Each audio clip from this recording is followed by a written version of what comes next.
Hi everyone, I am Dr. Miguel Moital. I am a principal lecturer at the Bournemouth University Business School in the UK. And in this video, I'm going to lay out several key issues that I'm wrestling with as I plan for the integration of generative AI in one of the modules I teach, Creativity and Innovation, which is delivered to events management students. I will divide my reflection across three areas, which are integrating artificial intelligence in the curriculum, AI tool access and selection, and finally the use of AI. Before moving on to cover these, here's a bit of context about the unit. The unit is called Creativity and Innovation, and basically it's an event innovation unit. It takes place in the second semester of the first year. And in the unit, students are expected to develop a new event concept for a local organization, for example, a visitor attraction, a restaurant, a bar, a hotel, or a garden center. I've been teaching this unit for a while, actually since 2006. I had a few years of interruption in the last decade, but I'm quite confident with the content and the overall formula, which have flown well over the years. It's a unit that students enjoy, and I also enjoy delivering it. The unit uses new product development principles and applies these to the development of a new event concept. And therefore it covers topics such as external and internal analysis of the organization, product development strategy, target market, something we call essential criteria, as well as gaps in the market, idea generation and screening. And there is a really strong focus on creativity. After all, the name of the unit is Creativity and Innovation. And also we cover business analysis, which is basically making the business case for the new event concept. Why is this unit suitable to the use of generative AI? There are four reasons. The first one is very research-based, so there's a lot of work besides coming up with the idea. There's a lot of research to be carried out, and AI can help in that.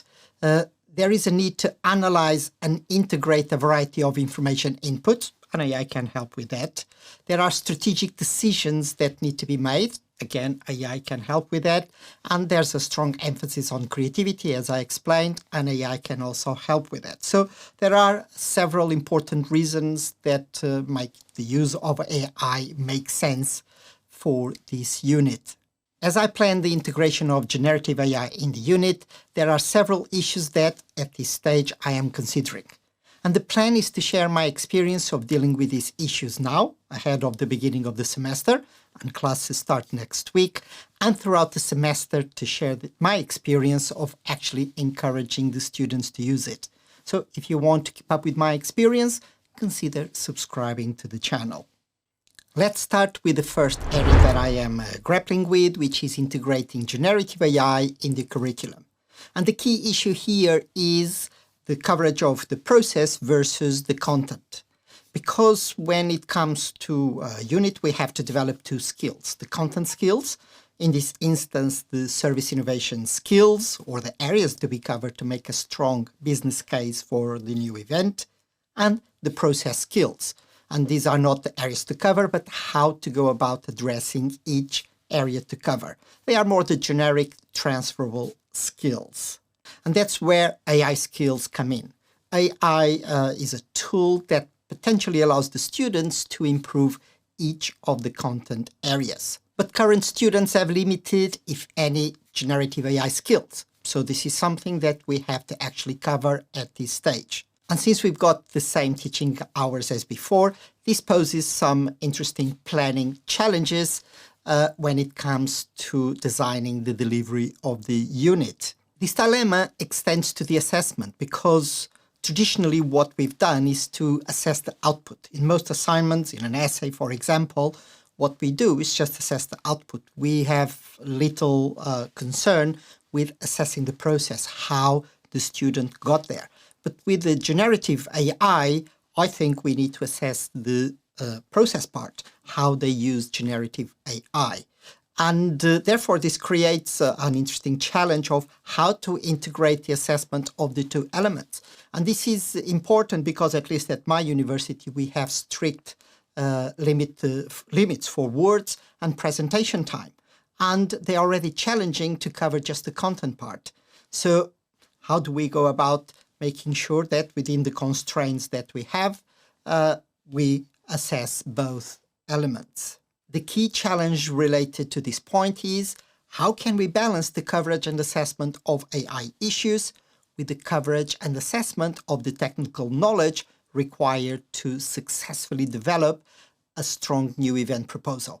I have some ideas. I think I'm settled for a plan, but I'm always willing to learn from other experiences. So if you have any interesting experiences, how you balance these two parts, do share them in the comments below so that we grow as a community and we learn to develop the best practice possible. Another area that I'm dealing with when it comes to integrating AI in the curriculum is how to keep the students' learning experience human-centered. And this is because generative AI is a tool to help handle some of the tasks. It does not replace the high-level functions that are human-led, such as creativity and critical thinking.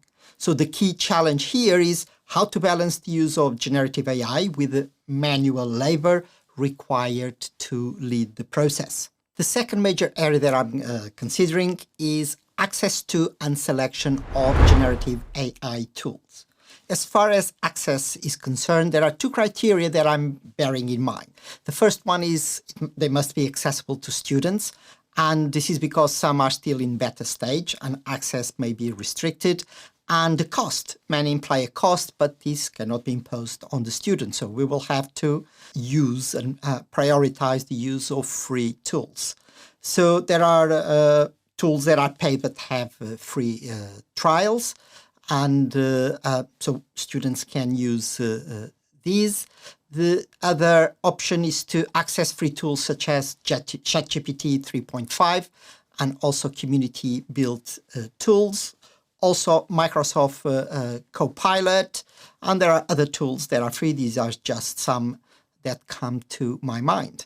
The other option is if I subscribe to some units, I can come together with students and they can use my PC in a surgery context. So there are different opportunities, different options here. And let's see which ones then become the most viable and convenient as we try to use them throughout the semester. As far as selection is concerned, there are a number of considerations to have, such as access. Obviously, they need to be able to be accessed. The learning outcome goals and the learning outcome goal for the task should match the capabilities of the selected tool. In this assignment, most will be text-generating tools rather than visual tools, and also ethical considerations and ethical issues such as bias, fairness, and transparency should be considered. So the key challenge for this second point within integrating generative AI in the curriculum is access to generative AI tools, bearing in mind the constraints that I've just gone through. The third and final point is about the actual use of generative AI. So these are the skills, the knowledge and skills required to operate the AI tools effectively.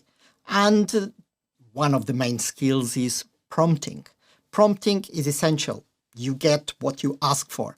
So the quality of the response by AI tools depends on the quality of the input, in this instance, the prompt. So we will have to explore how to develop students' prompting skills. And this involves helping them to develop relevant prompts, clear prompts, and a variety of prompts. I've been using AI for some time, so I'm reasonably familiar with AI and prompting, but prompting is a massive thing. So there are so many influences, so many intricacies, so many details that we need to consider. And therefore, this will be a learning experience for both myself and the students.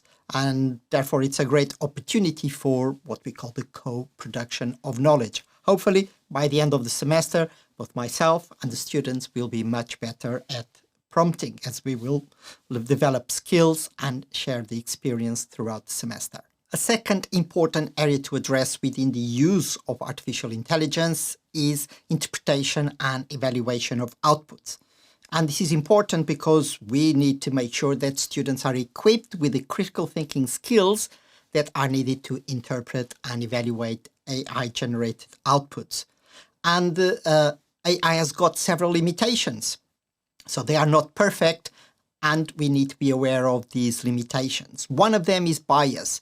AI is only as good as the data it is trained on. And bias within this data that feeds into AI can impact the recommendations, the output generated.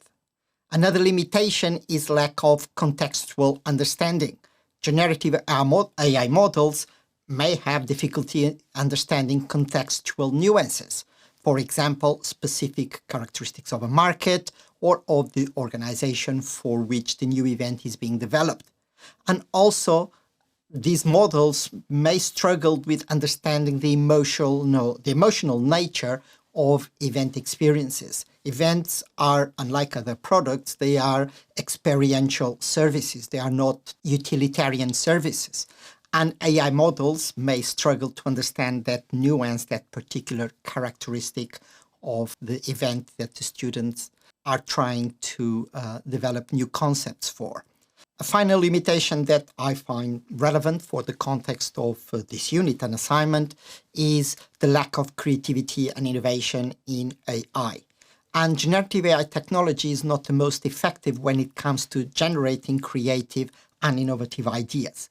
And this is because creativity requires high-level abstract and lateral thinking skills, which is an area that AI models struggled with because they essentially rely on previous data and predictive algorithms. So it can help to a certain level, but there are limitations in terms of creativity and innovation that the students need to be aware of and need to develop strategies to try to overcome as much as they can. So the key challenge here is how can we help students consider these limitations when using generative AI? What skills are required to become aware and be able to identify these limitations? And what strategies can students use to deal with and overcome these limitations?